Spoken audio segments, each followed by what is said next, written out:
പ്രേതബാധ എന്ന് പറയുന്ന ഒരു കാര്യം മനുഷ്യനെ എത്രത്തോളം ബാധിക്കും, അല്ലെങ്കിൽ അതിന്റെ പരിഹാരം എന്താണ് യഥാർത്ഥത്തിൽ ഇത്തരം മാന്ത്രികത്തിൽ അല്ലെങ്കിൽ തന്ത്ര മാർഗത്തിൽ? പ്രേതവും പിശാചും രണ്ടായിട്ട് കാണേണ്ടി വരും. പലരും പിശാച് പ്രേതം എന്നൊക്കെ ഒരു വാക്കുകൾ കൊണ്ട് ഉപയോഗിക്കാറുണ്ട്. പ്രേതം വേറെ, പിശാച്. പ്രേതം എന്ന് പറയുന്ന ഒരു മനുഷ്യൻ മരിച്ചു കഴിഞ്ഞാൽ ഒരു വർഷക്കാലം അയാളുടെ ആത്മാവ് പ്രേതാവസ്ഥയിലും പ്രാണനെ സംയോജിപ്പിച്ച് ഇവർക്ക് ഒരു താൽക്കാലികമായ ശരീരം അവർക്ക് ഊർധ്വഗമനത്തിന് നൽകുന്ന ഒരു ക്രിയയാണ് നമ്മൾ സബണ്ടി എന്ന് പറയുന്നത്. എന്നാൽ കൊലപാതകം, ദുർമരണാദി കർമ്മങ്ങളുള്ള കൊലപാതകമല്ല, അതുപോലെ വാഹനാപകടം, ആത്മഹത്യ തുടങ്ങിയുള്ള മരണങ്ങളാകുമ്പോൾ ശരീരം ആഗ്രഹിക്കാതെ തന്നെ, അല്ലെങ്കിൽ നമ്മുടെ ബോധം ആഗ്രഹിക്കാതെ തന്നെയാണ് മരണം സംഭവിക്കുന്നത്. ആ ദേഹത്ത് എത്ര വർഷമാണോ അതിന് നിശ്ചയിക്കപ്പെടുന്നത് അത്രയും കാലം ഊർധ്വഗമനം ഇല്ലാതെ, പിതൃവാകാതെ ഇത് നിലനിൽക്കും. ഞാൻ ചോദിച്ചു, നിങ്ങൾ എന്തിനാണ് ഈ പ്രായമുള്ള, നിങ്ങളൊരു പ്രേതമല്ലേ, നിങ്ങൾ എന്തിനാണ് ഈ അമ്മയുടെ ദേഹത്ത് കയറിയിട്ട് ഈ അമ്മ പ്രായമുള്ളപ്പോ ബുദ്ധിമുട്ടിക്കുന്നത്? ഇത് കേട്ടതും പെട്ടെന്ന് ഇവരുടെ ഭാവങ്ങൾ അങ്ങോട്ട് മാറി. എളുപ്പത്തിൽ സംപ്രീതനാവുകയും ചെയ്യും, അങ്ങനെ ഒരു കാര്യം കൂടെ ഇല്ലേ? തീർച്ചയായിട്ടും എളുപ്പത്തിൽ സംപ്രീതനാകുന്ന ഒരു ദേവതയാണ് വിഷ്ണുമായ എന്ന് പറഞ്ഞാല്, ഞാൻ നേരത്തെ പറഞ്ഞു, ഭഗവാൻ എന്ന് പറയുമ്പോൾ ഭഗവാൻ ഈ ജനങ്ങളുമായി ചേർന്ന്, അതായത് ഭഗവാന്റെ ചരിത്രം പരിശോധിക്കുമ്പോൾ ഭഗവാൻ ഇവിടെ അവതരിച്ചതും ജനങ്ങളുടെ ഇടയിലാണ്, ജനിച്ചതും ഭൂമിയിലാണ്. അപ്പൊ അതുകൊണ്ട് തന്നെ ഭഗവാനെ പെട്ടെന്ന് വിളിച്ചാൽ, ചെറിയ സാധാരണ, അതായത് നമ്മൾ വലിയ ഹോമങ്ങളോ വലിയ നിവേദ്യങ്ങളോ ദ്രവ്യങ്ങളോ ഒന്നുമില്ലാതെ ഇച്ചിരി തവിടും ഇച്ചിരി കള്ളും കൂടെ വെച്ചിട്ട് ഭഗവാനെ വിളിച്ചാൽ ഭഗവാൻ അവിടെ ഓടിയെത്തുന്ന ഒരു ഭഗവാനാണ്. കാരണം സാധാരണക്കാരാണ് ആ ഭഗവാനെ ആരാധിച്ചുകൊണ്ടിരുന്ന ഒരു കാലത്ത്. സാധാരണക്കാരന്റെ ഭക്ഷണമാണ് ഭഗവാന്റെ ഹവിസ് എന്ന് പറയുന്നത്, നിവേദ്യം എന്ന് പറയുന്നത്. അതുകൊണ്ട് തന്നെ ചെറിയ രീതിയിൽ ഭഗവാനെ വിളിച്ചാലും ഭഗവാൻ ഓടി വരാനും ആ കുടുംബത്തെ അനുഗ്രഹിക്കാനും എന്നും രക്ഷകനായി കൂടെ യാത്ര ചെയ്യുന്ന സഹയാത്രികനായിട്ട്, രക്ഷകർത്താവായിട്ട്, അമ്മയ്ക്കും അച്ഛനും കുട്ടിയായിട്ട്, കളിക്കൂട്ടുകാരനായിട്ട്, സാധാരണ കുട്ടികൾക്ക് കളിക്കൂട്ടുകാരനായിട്ട്, അപ്പോൾ ഏത് ആളുകൾക്ക് ഏത് ഭാവത്തിലും ഏത് രൂപത്തിലും ഭഗവാനെ വേണമോ ആ ഭാവത്തിലെല്ലാം ഭഗവാൻ. അതുകൊണ്ടാണ് ഭഗവാനെ മായ കുട്ടിച്ചാത്തൻ എന്ന് വിളിക്കുന്നത്. മായാവിയാണ് ആ വിഷ്ണു. മായ എന്ന് പറയുന്ന ഭാവത്തിൽ ചാത്തൻ മായാവി കൂടി ആയതുകൊണ്ടാകാം ഭഗവാന് വിഷ്ണു മായ എന്നുള്ളൊരു പേര് വന്നത്. അതിന് വേറെ കഥകളുണ്ട്. വിഷ്ണു രൂപത്തിൽ, മായ രൂപത്തിൽ ശിവന്റെ മുമ്പിൽ പോയത് കൊണ്ടാണ് വിഷ്ണു മായ എന്നുള്ള പേര് വന്നെന്നുള്ള രൂപഭാവങ്ങളുണ്ട്. പേരുണ്ടെങ്കിൽ പോലും ഭഗവാൻ മായയാണെന്നുള്ള കാര്യത്തിൽ ഉറപ്പാണ്. അതുകൊണ്ട് തന്റെ മായ കാട്ടി എല്ലാവരെയും രസിപ്പിക്കാനും ചിരിപ്പിക്കാനും സന്തോഷിപ്പിക്കാനും ഒക്കെ പറ്റുന്ന ഒരു ദേവത കൂടെയാണ് വിഷ്ണുമായ സ്വാമി. ഇപ്പം അങ്ങയോട് വേറൊരു കാര്യം ചോദിക്കാനുള്ളത്, ഈ പ്രേതബാധയുമായി ബന്ധപ്പെട്ട് പലതരത്തിൽ പ്രേതബാധകളെ പറ്റി നമ്മൾ കേൾക്കാറുണ്ട്. അവിടെ പല ആളുകൾ കണ്ടു, പല പ്രശ്നങ്ങളുണ്ട്. ഇപ്പം അതിനേക്കാളൊക്കെ ഉപരിയായിട്ട് ഈ പ്രേതബാധ കൊണ്ട് ഒരു മനുഷ്യൻ്റെ കുടുംബത്തിൽ വലിയ പ്രശ്നങ്ങൾ ഉണ്ടാകുന്നു, അവൻ്റെ വ്യക്തി ജീവിതത്തിൽ വലിയ പ്രശ്നങ്ങൾ ഉണ്ടാകുന്നു. അത് ചിലപ്പോൾ കർമ്മങ്ങൾ ചെയ്യാത്തത് കൊണ്ടാണ് എന്നുള്ള ചില കാര്യങ്ങളൊക്കെ വരുന്നു. അപ്പോൾ യഥാർത്ഥത്തിൽ പ്രേതബാധ എന്ന് പറയുന്ന ഒരു കാര്യം, ചിലപ്പോൾ ചില ആളുകൾ മരിച്ചുപോയ ആളുകളെ കാണുന്നു, അത്തരത്തിലുള്ള കാര്യങ്ങളൊക്കെ ഉണ്ട്. ഈ സോൾ പ്രസൻസ് അനുഭവപ്പെടുന്നു എന്നൊക്കെ പറയും. അപ്പം ഈ പ്രേതബാധ എന്ന് പറയുന്ന ഒരു കാര്യം മനുഷ്യനെ എത്രത്തോളം ബാധിക്കും, അല്ലെങ്കിൽ അതിന്റെ പരിഹാരം എന്താണ് യഥാർത്ഥത്തിൽ ഇത്തരം മാന്ത്രികത്തിൽ അല്ലെങ്കിൽ തന്ത്ര മാർഗത്തിൽ? പ്രേതവും പിശാചും രണ്ടായിട്ട് കാണേണ്ടി വരും. പലരും പിശാച് പ്രേതം എന്നൊക്കെ ഒരു വാക്കുകൾ കൊണ്ട് ഉപയോഗിക്കാറുണ്ട്. പ്രേതം വേറെ, പിശാച്. ഇപ്പൊ നമ്മള് മരിച്ചു കിടക്കുന്ന ഒരാളെ നമ്മൾ പ്രേതം എന്നൊക്കെ പറയും. നമ്മളിപ്പം നിയമസംഹിതയിലൊക്കെ പറയുവാണെങ്കിൽ പ്രേതവിചാരണ എന്നൊക്കെ പറയണം. പ്രേതം എന്ന് പറഞ്ഞാൽ ജീവനില്ലാത്ത ഒന്നിനെ, ആ ശരീരത്തിനെയാണ് പ്രേതം എന്ന് പറയുന്നത്. പക്ഷെ നമ്മുടെ ഇതിനകത്ത് പ്രേതം എന്ന് പറഞ്ഞാൽ ഇങ്ങനെ മരിച്ചുപോയ ആത്മാക്കളെയാണ് പ്രേതം എന്ന് പറയുന്നത്. അപ്പൊ രണ്ട് ഭാവത്തിൽ കാണണം ഇതിനെ. അതൊരു നീണ്ട ഒരു വിഷയമാണ്. പ്രേതം എന്ന് പറയുന്ന ഒരു മനുഷ്യൻ മരിച്ചു കഴിഞ്ഞാൽ ഒരു വർഷക്കാലം അയാളുടെ ആത്മാവ് പ്രേതാവസ്ഥയിലും അതിനുശേഷം അത് പിതൃ അവസ്ഥയിലേക്കും കൺവെർട്ട് ചെയ്യപ്പെടും. അപ്പോൾ ഇതെങ്ങനെയാണ് എന്ന് ചോദിച്ചാൽ, നമ്മുടെ ശരീരത്തെ പ്രാണൻ 5 വിഭാഗങ്ങളായിട്ട്, 5 ഉപവിഭാഗങ്ങളുമായിട്ട് 10ആയിട്ടാണ് അത് നിലനിൽക്കുന്നത്. അതിന് ഓരോന്നിനും ഓരോ കർമ്മങ്ങൾ നിശ്ചയിക്കപ്പെടുന്നുണ്ട്. ഇപ്പൊ പ്രാണൻ, അപാനൻ, ഉദാനൻ, വ്യാനൻ, സമാനൻ എന്നൊക്കെ പറയുമ്പോൾ അത് ശരീരത്തിന്റെ ഓരോ ഭാഗത്തിലും ഓരോ ഫങ്ഷൻ ചെയ്യുന്ന ആൾക്കാരാണ്. ഇപ്പൊ നമ്മൾ മലവിസർജനം ചെയ്യിക്കുന്ന ഒരു ഉപാനൻ എന്ന് പറയുന്ന ഒരു പ്രാണനാണെങ്കിൽ ശ്വസിപ്പിക്കുന്നത് പ്രാണനാണ്.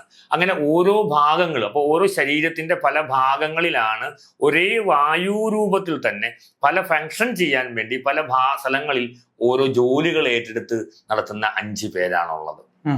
ഈ 5 പേരും കൂടെ ലയിക്കുന്നതിനെയാണ് നമ്മൾ കോമൺ ആയിട്ട് പ്രാണൻ എന്ന് പറയുന്നത്. അതിന്റെ 5 ഡിവിഷനുകളാണ് ഞാൻ പറഞ്ഞ പ്രാണൻ, അപാനൻ, ഉദാനം, വ്യാനം, സമാനൻ എന്ന് പറഞ്ഞ 5 ഉപവിഭാഗങ്ങളെ പറയുന്നത്. അപ്പോൾ സാധാരണഗതിയിൽ ഉണ്ടാകുന്ന മരണത്തില് നമ്മളിപ്പോ ചില ആൾക്കാരുടെ മരണത്തിൽ പറയാറുണ്ട്, മരണം നമ്മൾ നടക്കുന്ന സമയത്ത് കാണാറുണ്ട്, ചില മലവിസർജനത്തോടു കൂടി മരിച്ചു പോയവരുണ്ട്. അതെ, അങ്ങനെയുണ്ട്.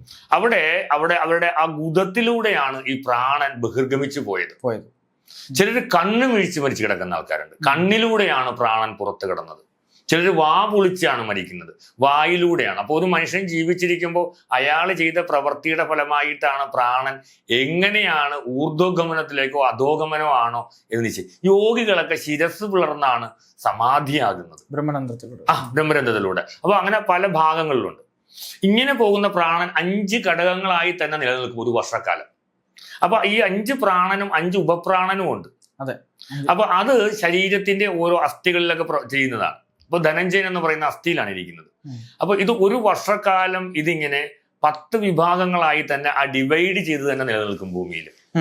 അതിനുശേഷം നമ്മൾ ഈ സബണ്ടി അടിയന്തരം കഴിഞ്ഞു കഴിഞ്ഞാൽ സബിണ്ടി എന്ന് പറഞ്ഞാൽ ഇപ്പൊ ശരീരം കൃത്രിമമായി സൃഷ്ടിച്ചു കൊടുത്ത് പ്രാണനെ സംയോജിപ്പിച്ച് ഇവർക്ക് ഒരു താൽക്കാലികമായ ശരീരം അവർക്ക് ഊർധ്വഗമനത്തിന് നൽകുന്ന ഒരു ക്രിയയാണ് നമ്മൾ സബണ്ടി എന്ന് പറയുന്നത്. അതിനുശേഷം അവസാനത്തെ പ്രാണനായിട്ടുള്ള ഈ ധനഞ്ജയൻ കൂടി ചേരുന്നത് നമ്മുടെ ഒരു ആണ്ട് കർമ്മത്തോടു കൂടിയാണ്.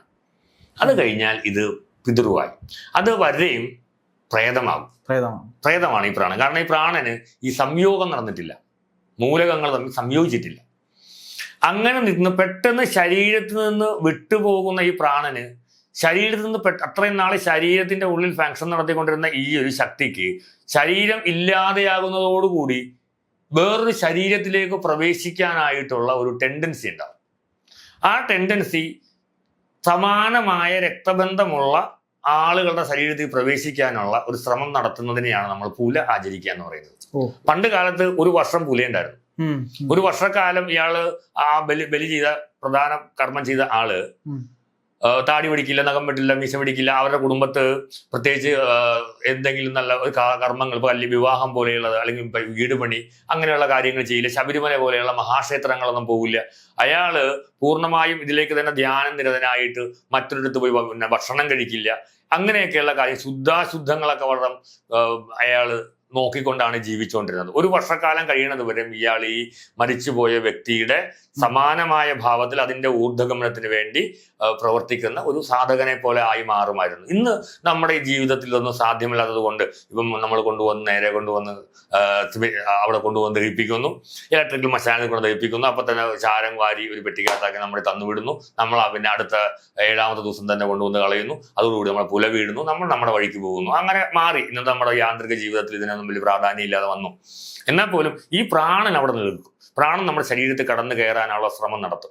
അതാണ് സാധാരണഗതിയിലുള്ള ഒരു മരണസമയം. അത് കഴിഞ്ഞു കഴിഞ്ഞാൽ ഈ ധനഞ്ജയൻ ഉൾപ്പെടെയുള്ള 5 പ്രാണനും 5 ഉപപ്രാണനും ഒരുമിച്ച് ചേർന്ന് അത് അടുത്ത സൃഷ്ടിയിലേക്കായിട്ട് ഇയാളുടെ സങ്കല്പത്തിലും കർമ്മത്തിലും എന്താണോ ഇനി അടുത്തതായിട്ടുള്ള ആഗ്രഹം, സമാനമായ ശരീരം സ്വീകരിക്കാൻ വേണ്ടിയിട്ട് അത് പ്രാപ്തമായി അതിനു വേണ്ടി കാത്തിരിക്കും.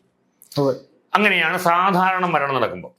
എന്നാൽ കൊലപാതകം, ദുർമരണാദി കർമ്മങ്ങളിലുള്ള കൊലപാതകമല്ല, അതുപോലെ വാഹനാപകടം, ആത്മഹത്യ തുടങ്ങിയുള്ള മരണങ്ങളാകുമ്പോൾ ശരീരം ആഗ്രഹിക്കാതെ തന്നെ, അല്ലെങ്കിൽ നമ്മുടെ ബോധം ആഗ്രഹിക്കാതെ തന്നെയാണ് മരണം സംഭവിക്കുന്നത്. നമ്മുടെ പെട്ടെന്നുള്ള ഇമോഷനിൽ മനസ്സ് നമ്മളെ കൊണ്ടുവന്ന് എത്തിക്കുന്ന ഒരു മരണമാണ്. ബോധതലത്തിലേക്ക് നമ്മൾ ബോധത്തോടു കൂടിയല്ല ചെയ്യുന്നത്. നമുക്ക് ലോജിക്കലായി ചിന്തിക്കാനുള്ള ഒരു സമയമോ കാലമോ ഒന്നും അതിനില്ല. അപ്പൊ നമ്മൾ പെട്ടെന്ന് ചെയ്യുന്നത് പെട്ടെന്ന് അപകടത്തിൽ മരണപ്പെടുന്ന ഒക്കെ ആയിട്ടുള്ള ആ ഒരു പ്രാണൻ ആ ദേഹത്ത് എത്ര വർഷമാണോ അതിന് നിശ്ചയിക്കപ്പെടുന്നത് അത്രയും കാലം ഊർധ്വഗമനം ഇല്ലാതെ പിതൃവാകാതെ ഇത് നിലനിൽക്കും. പിതൃവായി മാറില്ല. മറ്റിന് ഞാൻ പറഞ്ഞു 1 വർഷത്തിന് കൊണ്ട് ആകുമെന്ന് പറഞ്ഞു. ഇത് ഈ ദേഹത്തിൽ എത്ര നാളാണോ ഇരിക്കാൻ നിശ്ചയിക്കപ്പെട്ടാണ് അവിടെ ആ ഒരു നിയോഗം ഉണ്ടായത്. ആ നിയോഗിക്കപ്പെട്ട സമയം വരെയും ഈ പ്രാണന് ഊർധ്വഗമനം ഉണ്ടാകില്ല. ഈ പ്രാണൻ സൂക്ഷ്മരൂപത്തിൽ നിലനിൽക്കും. അപ്പൊ ഈ പ്രാണനന്റെ ആഗ്രഹങ്ങൾ സാധിക്കാൻ വേണ്ടിയിട്ട് ഈ പ്രാണന് മറ്റൊരാളുടെ ശരീരത്തിൽ കടന്നു കയറി താൻ നഷ്ടപ്പെട്ടു പോയ ആഗ്രഹങ്ങൾ സാധിപ്പിക്കാൻ ചില പ്രതികാരം ചെയ്യേണ്ടതായിട്ട് വരും. പ്രതികാരം ചെയ്യേണ്ടത് ചില സമയത്താണെങ്കിൽ അയാൾക്ക് മറ്റെന്തെങ്കിലും ആഗ്രഹം ഉണ്ടാവും. ഇയാളുടെ കുടുംബം, കുട്ടികൾ, ഭാര്യ അവരെയൊക്കെ സംരക്ഷിക്കേണ്ടതായിട്ടൊക്കെ ഉണ്ടാവും. അപ്പൊ അങ്ങനെയൊക്കെ വരുമ്പോൾ ഈ പ്രാണന് പ്രവർത്തിക്കാൻ ഒരു ശരീരം ആവശ്യമാണ് ഇത് പൂർണ്ണമാക്കാൻ. അപ്പൊ അതുകൊണ്ട് തന്നെ ഈ പ്രാണൻ മറ്റൊരാളുടെ ശരീരത്തിലേക്ക് കൂടി പ്രവേശിക്കാൻ പറ്റും. അപ്പൊ അതിന് നമ്മൾ സൈക്കോളജിയിൽ ഡ്യുവൽ പേഴ്സണാലിറ്റി എന്ന് പറയും. രണ്ട് വ്യക്തിത്വം, ദ്വന്ദ്വ വ്യക്തിത്വം എന്ന് പറയും. രണ്ട് വ്യക്തിത്വമായിട്ട് മാറും. അയാളുടെ സ്വഭാവം ഇയാളുടെ സ്വഭാവം കൂടെ കൂടിക്കിടന്നൊരു സ്വഭാവം ഇയാൾ കാണിക്കാൻ തുടങ്ങും. ഇതാണ് പ്രേതബാധ. പലപ്പോഴും ആ പ്രേതത്തിൻ്റെതായിട്ടുള്ള ചില സ്വഭാവങ്ങള്, ബുദ്ധിമുട്ടുകളൊക്കെ ഈ വ്യക്തിയിലൂടെ ഉയർന്നു വരും. അല്ല, അപ്പം അയാളുടെ ശരീരത്തിൽ ഓൾറെഡി പ്രാണനുണ്ടല്ലോ. അപ്പൊ ആ ഈ പ്രാണനെയും കൂടി അങ്ങോട്ട് കടക്കാൻ അനുവദിക്കുമോ? അതായത് ഇയാളുടെ നേരെ ശരീരത്തിലേക്ക് ആയിരിക്കില്ല പ്രവേശിക്കുന്നത്. ഇയാളുടെ പ്രാണൻ അവിടെ പ്രവേശിക്കുന്ന സമയത്ത് ഒരു ചെറിയൊരു ഇൻസിഡന്റ് ഞാൻ പറഞ്ഞുതരാം. ഉദാഹരണമായിട്ട്, ഈ വ്യക്തി ഇങ്ങനെ ഒരു തൂങ്ങി മരിച്ച ഒരാളുണ്ട്, ഒരു വഴി തൂങ്ങി മരിച്ചതാണ്, അല്ലെങ്കിൽ വേറെ കൊല ചെയ്യപ്പെട്ടതാണ്. അവിടെ കൂടെ ഒരാള് അങ്ങോട്ട് നടന്നു പോവുക, രാത്രി സെക്രട്ടറിയൊക്കെ നടന്നു പോവുക. അപ്പൊ ഈ വ്യക്തിക്ക് അറിയാം ഇങ്ങനെ മരണം നടന്ന കാര്യം അറിയാം. അപ്പോൾ അയാളുടെ ചിന്തയിലേക്ക് ഈ മരണവും വ്യക്തിയോ കടന്നു വന്നിട്ടുണ്ടാവും. അപ്പൊ തന്നെ ഇയാളുടെ പ്രാണശക്തി കുറയാൻ തുടങ്ങും. ഈ ഭയം ഇയാളിലേക്ക് വരാൻ തുടങ്ങും. ആ സമയത്ത് ഒരു പൂച്ച പെട്ടെന്ന് വട്ടം ചാടിയെന്ന് വയ്ക്കുക. ഇയാളുടെ പ്രാണശക്തി, അതായത് ഈ പഞ്ചപ്രാണന്റെ ശക്തി ഉണ്ടല്ലോ, ആ ഫങ്ഷൻ ചെയ്തുകൊണ്ടിരിക്കുന്നത്, ആ ശക്തി പെട്ടെന്ന് ന്യൂട്രലായിട്ട് മാറും. നിലവിലുള്ളത് ന്യൂട്രലായിട്ട് മാറുമ്പോഴാണ് ഈ പുറമെ ബാഹ്യമായ ഈ പ്രാണന് പ്രവേശിക്കാനായിട്ട് സാധിക്കുന്നത്. അപ്പൊ നമ്മുടെ ശരീരത്തിലെ ആ ഏതെങ്കിലും രോഗബാധ ഏൽക്കണമെന്നുണ്ടെങ്കിൽ നമ്മുടെ ശരീരത്തിന്റെ പ്രതിരോധ ശേഷി കുറയണം. പ്രതിരോധ ശേഷി കുറയണ സമയത്ത് മാത്രമേ വേറൊരു രോഗാണുവിന് ശരീരത്തിൽ പ്രവേശിക്കാൻ സാധിക്കുള്ളൂ. ഇതേപോലെ തന്റെ ശരീരത്തിലെ പ്രതിരോധ ശക്തിയായിട്ടുള്ള യഥാർത്ഥ പ്രാണശക്തി കുറയും. കാരണം പ്രാണശക്തി എന്ന് പറഞ്ഞാൽ എനർജി ലെവലാണ്. അതെ അതെ അതെ, തീർച്ചയായിട്ടും. ഇപ്പൊ നമ്മള് കറണ്ട് പോകുമ്പോൾ ചിലപ്പോൾ നമ്മൾ വേറെ ഒരിടത്തു നിന്ന് കയറ്റി വിടാറില്ലേ, ബൈപ്പാസ് ചെയ്ത് കറണ്ട് കയറ്റി വിടാറില്ലേ? അതെ, സിംഗിൾ ഫേസ് മാത്രമേ ഇപ്പൊ ഉള്ളൂ, ഡിമ്മായിട്ട് കത്തിക്കൊണ്ടിരിക്കുന്നത്, അത് ബൈപ്പാസ് ചെയ്ത് വിട്ടാന്ന് പറയില്ലേ? ഇതേപോലെ ഇപ്പൊ നിങ്ങൾ വേറൊരു സംഭവം ചെയ്യാൻ, നമുക്കിപ്പം ജനറേറ്റർ ഓൺ ചെയ്തിട്ട് അത് ഇത് ചെയ്തില്ലെങ്കിൽ ചിലപ്പോൾ മെയിൻ ഇതിലേക്ക് ജനറേറ്ററിന്റെ DC കറണ്ട് കയറി പോകാറില്ല. ഇതേപോലെ തന്നെ ഒരു പ്രൊസീജിയറാണ്. ഈ പ്രാണശക്തി പെട്ടെന്ന് കുറയുകയും അതിലേക്ക് ഈ ബാഹ്യ പ്രാണന്റെ ശക്തി കയറുകയും ചെയ്യും. അപ്പം ഇയാളുടെ യഥാർത്ഥ ആ ഒരു വ്യക്തിത്വം ഇയാൾക്ക് കൊണ്ടുവരാനായിട്ട് സാധിക്കില്ല. കാരണം അതിന്റെ മേൽക്കൈ നേടിയിരിക്കുന്നത് ഇങ്ങനെ ഒരു സംഭവമാണ്. അതിനൊരു ഉദാഹരണം ഞാൻ കഥ പറഞ്ഞുതരാം. ഞാനൊരിക്കൽ എൻ്റെ ഒരു സുഹൃത്ത് എന്നെ വിളിച്ചിട്ട് പറഞ്ഞു, കോട്ടയത്താണ്, അദ്ദേഹം ഒരു ക്രിസ്ത്യാനിയാണ്. അദ്ദേഹം എന്നോട് വന്ന് പറഞ്ഞു, അമ്മ കുറച്ച് ദിവസമായിട്ട് എന്തൊക്കെയോ പുലഭ്യങ്ങൾ പറഞ്ഞുകൊണ്ടിരിക്കുന്നു, നോർമലല്ല, എന്തോ സംഭവിച്ചിട്ടുണ്ട്, ഒന്ന് വീട് വരെ വരണം, അമ്മയൊന്ന് കാണണം. അപ്പൊ വളരെ ഭക്തിയോടുകൂടി ജീവിക്കുന്ന ഒരു 70 വയസ്സ് ഉള്ള ഒരു അമ്മയാണ് ഇദ്ദേഹത്തിന്റെ അമ്മ. അവരെല്ലാ ദിവസവും പള്ളിയിൽ പോകുന്ന ഒരു അമ്മയാണ്. പക്ഷേ ഇപ്പൊ ആ അമ്മയ്ക്ക് എന്തൊക്കെയോ മാറ്റം. അപ്പൊ ഞാൻ ചെന്ന് കഴിഞ്ഞപ്പോൾ എന്നോട് ഒരു കൊന്ത ചൊല്ലിക്കൊണ്ടിരിക്കുക കസേരയിൽ ഇരുന്നിട്ട്. അപ്പൊ ഞാൻ അമ്മയുടെ മുമ്പിൽ വന്നപ്പം അവർ ചോദിച്ചു, ആരാ എന്ന് ചോദിച്ചു. അപ്പൊ ഞാൻ പറഞ്ഞു, ഇങ്ങനെ മോന്റെ സുഹൃത്താ. എന്നെ അടിമുടി ഇവരൊന്ന് നോക്കിയിട്ട് പറഞ്ഞു, നീ ആള് ചെറിയ പുള്ളിയൊന്നും അല്ല, നീ മോന്റെ സുഹൃത്തൊന്നും അല്ല, നീയും നിന്റെ വരവിന്റെ ഉദ്ദേശം എന്താന്ന് ചോദിച്ചു എന്നോട്. അപ്പൊ എനിക്ക് മനസ്സിലായി ഇത് ഈ അമ്മയല്ല സംസാരിക്കുന്നത്, അല്ലെന്ന് എനിക്ക് നോർമലായിട്ട് തന്നെ ആ വൈബ്രേഷൻ മനസ്സിലായി. ഞാൻ ചോദിച്ചു, നിങ്ങൾ എന്തിനാണ് ഈ പ്രായമുള്ള, നിങ്ങളൊരു പ്രേതമല്ലേ, നിങ്ങൾ എന്തിനാണ് ഈ അമ്മയുടെ ദേഹത്ത് കയറിയിട്ട് ഈ അമ്മ പ്രായമുള്ളപ്പോ ബുദ്ധിമുട്ടിക്കുന്നത്? ഇത് കേട്ടതും പെട്ടെന്ന് ഇവരുടെ ഭാവങ്ങൾ അങ്ങോട്ട് മാറി. ഒരു രൗദ്ര ഭാവത്തിൽ എന്നെ പ്രേതം പിശാചെന്ന് വിളിക്കരുത് എന്ന് പറഞ്ഞ് ഇവര് ഭയങ്കര കോപിക്കാൻ തുടങ്ങി. അപ്പൊ എനിക്ക് മനസ്സിലായി ഇവരുടെ ഉള്ളിലുള്ള ശക്തിയാണ് സംസാരിക്കണേന്ന് മനസ്സിലായി. അപ്പൊ ഞാൻ ചോദിച്ചു, പിന്നെ പ്രേതമല്ലാതെ ഇവരുടെ ദേഹത്ത് കയറിയിരിക്കുക, നിങ്ങൾ മരണപ്പെട്ടിട്ടുള്ളവരാണെങ്കിൽ നിങ്ങൾക്കുള്ള സ്ഥാനം ഭൂമിയിലല്ലല്ലോ, പിന്നെ നിങ്ങൾ ഭൂമിയിൽ എന്തിന് അലഞ്ഞു തിരിഞ്ഞു കിടക്കണോ? നിങ്ങൾ പ്രേതമല്ലാതെ പിന്നെ നിങ്ങൾ ഞാൻ എന്താ സംബോധന ചെയ്യണമെന്ന് ചോദിച്ചു ഇവരെ ഞാൻ കുറച്ച് പ്രൊവോക്ക് ചെയ്തു. കാരണം ഇവർ ആരാന്നറിയാൻ വേണ്ടിയാണ് പ്രൊവോക്ക് ചെയ്തത്. പ്രൊവോക്ക് ചെയ്ത് കഴിഞ്ഞപ്പോൾ ഇവരുടെ യഥാർത്ഥ വസ്തുത മുമ്പിലേക്ക് വന്നു.